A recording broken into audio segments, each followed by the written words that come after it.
Hello,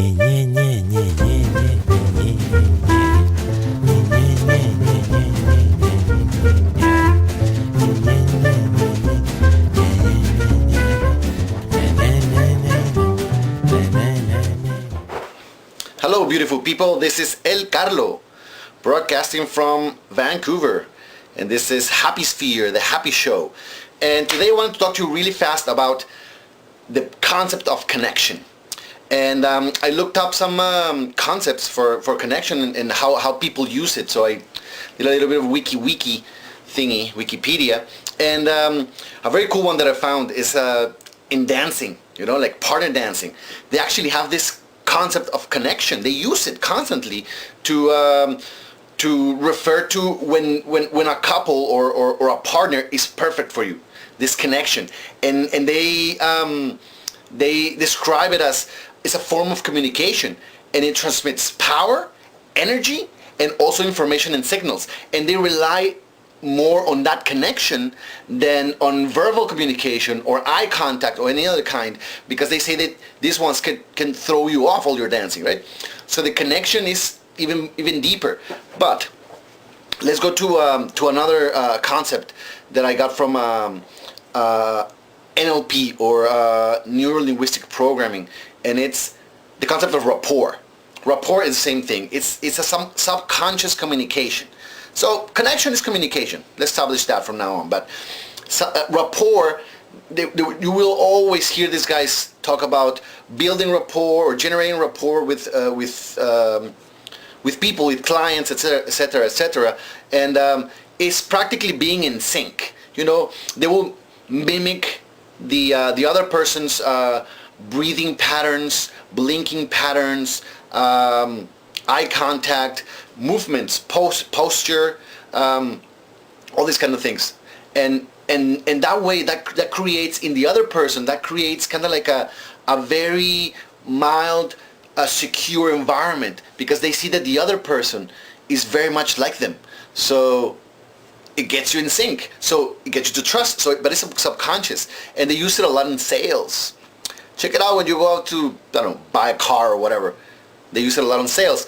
The other cool one is, and it's very popular one, is the 6 degrees of separation. Everybody knows this one, that if you go on a way of the friend of a friend of a friend of a friend, and you do this 6 times, you can grab 2 people in the world, in the planet, practically, and link them through this 6 degrees of separation. The friend of a friend of a friend of a friend, which practically tells us that we live in a small world and that we are all connected. We are all in this big network or web, and which is pretty cool, I think.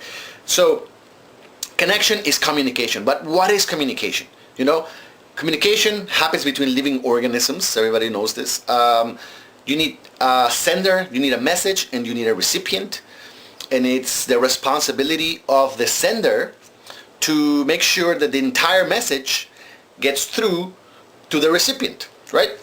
So there's verbal communication, which I'm not going to talk about because I'm not interested in it.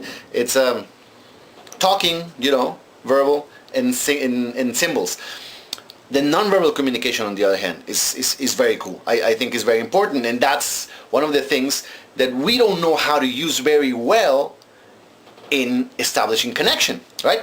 It's body language, it's gestures, it's styles, hairstyles, dressing styles, tattoos, mannerisms, all these things, right? And it's normally unconscious if you're not thinking about it, like, most people. It's normally unconscious, but when you make it conscious, that is when you can use it as a tool for communicating and connecting with people. So why is connecting and communication so important in our happiness? Because, many years ago, 10,000 years ago, when we used to live in very small communities, if you weren't part of the group, your chances of survival and replication were very low.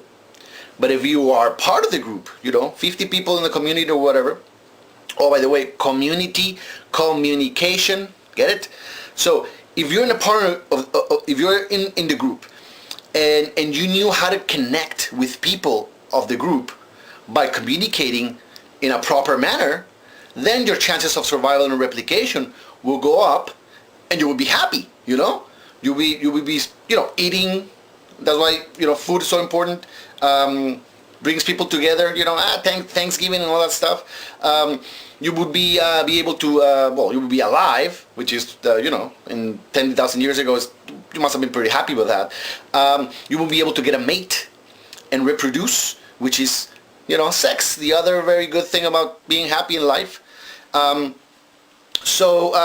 why friendship and family and romantic relationships are so important in our life. That's why those things are the ones that we are looking for all the time, even though we don't know sometimes. But that's what brings out the happiness in us. So my metaphor for connection, it's kind of like waves. I see it as us sending waves. Like if you drop a rock on a bucket of water and it starts making waves, we are that wave generator. And as we start generating these waves go outwards and towards the people that we like, right? And like waves, they have different frequencies and different amplitudes, which means that they have different intensities. Waves are different, just like relationships with people, with different people. They're different. Some people you see very often, some people you don't. Some people you want to be with them all the time. Some people are very interesting in certain areas of life. You're like, I like the way you think here, but not so much here. It's different, but you connect. But the real connection, the real cool stuff, it's when those waves that we're sending and somebody's sending them back, they resonate, which means that they fall into the same kind of a pattern, and they store a lot of energy, and they share a lot of energy, and this amplitude of these waves starts going up and down, really, really high and low, and that creates a lot of intensity and force and energy, which is exactly where I think joy lies and happiness. So basically this is my my take on connection. I hope you like it, and drop me a line. All right, guys? Thanks.